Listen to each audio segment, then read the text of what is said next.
આકાશવાણી અમદાવાદ વડોદરા પ્રાદેશિક સમાચાર હર્ષ લેવા વાંચે છે. મુખ્યમંત્રી ભૂપેન્દ્ર પટેલ આજે બનાસકાંઠાના ડીસાથી રાજ્યકક્ષાના ગરીબ મેળાનો આરંભ કરાવશે.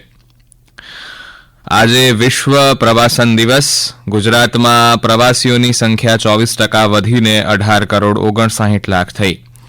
પ્રધાનમંત્રી આવાસ યોજના ગ્રામીણમાં ગુજરાતને વધુ 2,44,000 મકાનોનો લક્ષ્યાંક આપવામાં આવ્યો. નાગરિકોના આધાર કાર્ડ અને પેન કાર્ડની માહિતીને ઇન્ટરનેટ પર મૂકતી વેબસાઇટ્સ પર કેન્દ્ર સરકારનો પ્રતિબંધ. અને હવામાન વિભાગનું આજે દક્ષિણ ગુજરાતના કેટલાક જિલ્લામાં ભારેથી અતિભારે વરસાદનું રેડ એલર્ટ. રાજ્યભરમાં આજે ગરીબ કલ્યાણ મેળા યોજાશે. મુખ્યમંત્રી ભૂપેન્દ્ર પટેલ આજે બનાસકાંઠાના ડીસા શહેરમાં રાજ્યકક્ષાના ગરીબ કલ્યાણ મેળાને ખુલ્લો મૂકશે. આ પ્રસંગે જળસંપત્તિ મંત્રી કુંવરજી બાવળિયા પણ ઉપસ્થિત રહેશે. વલસાડમાં નાણામંત્રી કનુભાઈ દેસાઈ, જામનગરમાં કૃષિ મંત્રી રાઘવજી પટેલ તો મહેસાણામાં ઉદ્યોગ મંત્રી બળવંતસિંહ રાજપૂત અને દેવભૂમિ દ્વારકામાં મોળુભાઈ બેરા જિલ્લા કક્ષાના ગરીબ કલ્યાણ મેળાનું ઉદ્ઘાટન કરશે. અલગ અલગ જિલ્લાઓમાં યોજાનાર મેળાઓમાં રાજ્ય સરકારના મંત્રીઓ ઉપસ્થિત રહેશે. ગરીબ કલ્યાણ મેળાઓના આયોજનથી 125 કરોડ રૂપિયાની ગુણવત્તાયુક્ત કિટ્સનું લાભાર્થીઓને પ્રત્યક્ષ વિતરણ થશે. વર્ષ 2009માં શરૂ થયેલા આ ગરીબ કલ્યાણ મેળામાં વ્યક્તિલક્ષી યોજનાઓ, માનવ ગરિમા યોજના, કુંવરબાઈનું મામેરું, ડોક્ટર આંબેડકર આવાસ યોજના, વિદેશ અભ્યાસ લોન યોજના, પંડિત દીનદયાળ ઉપાધ્યાય આવાસ યોજના, દિવ્યાંગ સાધન સહાય યોજના વગેરેના લાભાર્થીઓને લાભ આપવામાં આવશે. સાણંદ એપીએમસી ખાતે રાજ્યસભાના સાંસદ નરહરી અમીનના અધ્યક્ષ સ્થાને જિલ્લા કક્ષાનો ગરીબ કલ્યાણ મેળો યોજાશે. જે અંતર્ગત જિલ્લાના 2,764 લાભાર્થીઓને વિવિધ વિભાગો દ્વારા 73 કરોડ રૂપિયાથી વધુની સહાય તથા કીટનું વિતરણ કરાશે.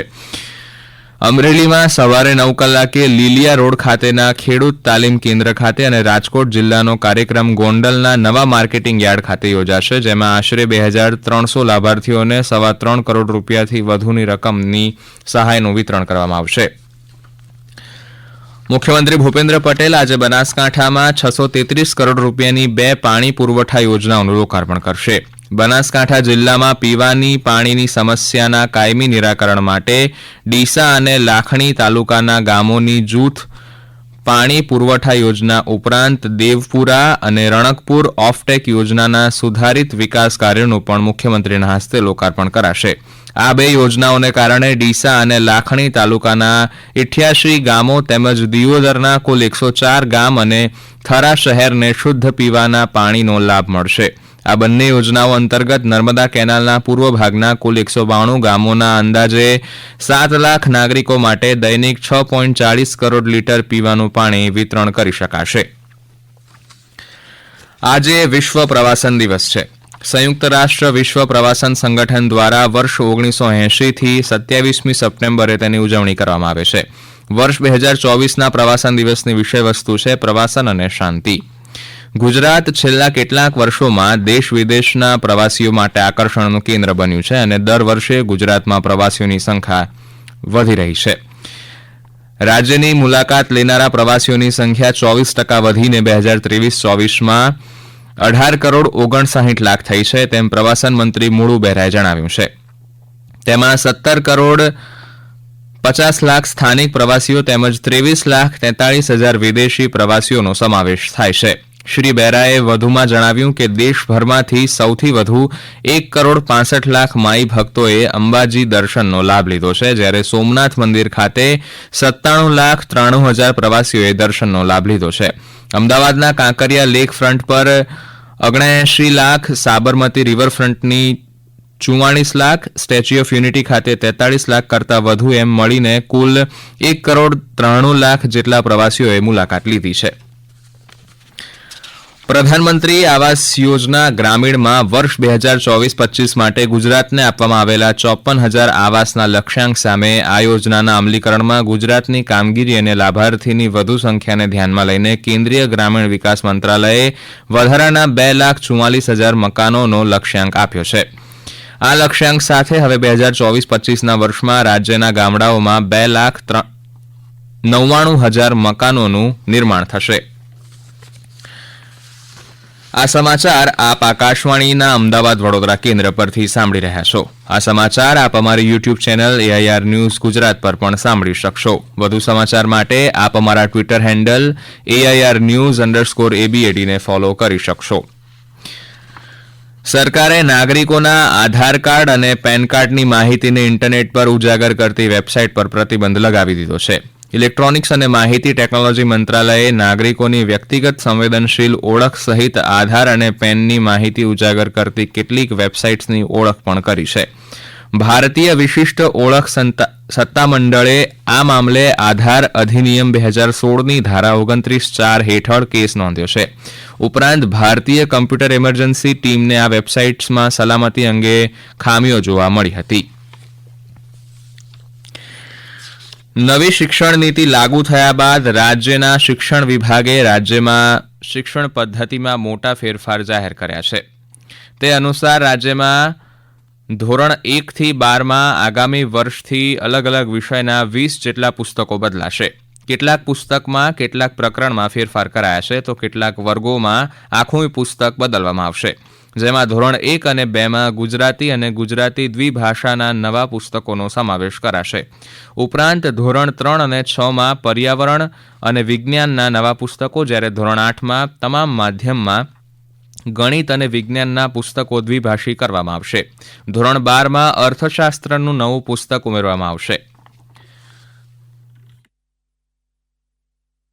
આ વર્ષે ધોરણ 6 અંગ્રેજી દ્વિતીય ભાષાનું પાઠ્યપુસ્તક નવું આવશે. એ ઉપરાંત ધોરણ 8 ગુજરાતી પ્રથમ ભાષા, ધોરણ 7 મરાઠી વાચનમાળાના પાઠ્યપુસ્તકો આપણે અમલમાં લાવી રહ્યા છીએ. ધોરણ 1 અને 2 ગુજરાતી પ્રથમ ભાષા અને દ્વિતીય ભાષાના પાઠ્યપુસ્તકો રાષ્ટ્રીય ભાષા શિક્ષા નીતિ અને NEP મુજબ આપણે રાજ્યના જે પાઠ્યક્રમ છે JCRT દ્વારા બદલાવવામાં આવ્યા છે અને પાઠ્યક્રમ મુજબ નવા જ પાઠ્યપુસ્તકો એને આગામી સત્રથી જ બાળકોને નવા મળી જાય એ પ્રકારનું આયોજન કરી અને ગુજરાતીના પાઠ્યપુસ્તકો પહેલા બીજા ધોરણના પણ આપણે બદલી રહ્યા છીએ. ભાજપ આજે કોંગ્રેસ નેતા રાહુલ ગાંધી વિરુદ્ધ રાજ્યવ્યાપી વિરોધ પ્રદર્શન કરશે. રાહુલ ગાંધીએ વિદેશમાં અનામત ખતમ કરવાનું નિવેદન આપ્યું હતું. આ મામલે ભાજપ દ્વારા રાજ્યના 41 સ્થળોએ વિરોધ પ્રદર્શન કરવાની જાહેરાત કરવામાં આવી હોવાનું રાજ્યમંત્રી જગદીશ પંચાલે જણાવ્યું હતું.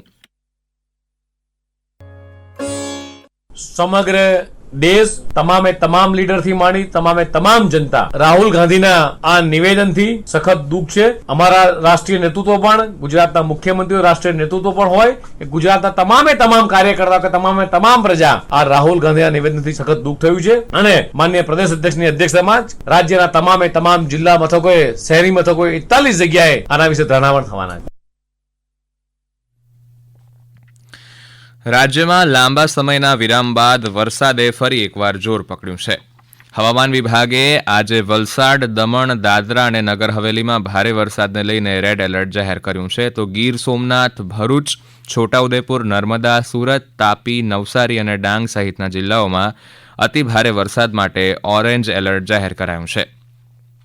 દરમિયાન ગઈકાલે રાજ્યમાં 178 તાલુકાઓમાં વરસાદ નોંધાયો હતો. સૌથી વધુ વરસાદ ભાવનગરના ઘોઘા તાલુકામાં 4.5 ઇંચ વરસાદ નોંધાયો હતો.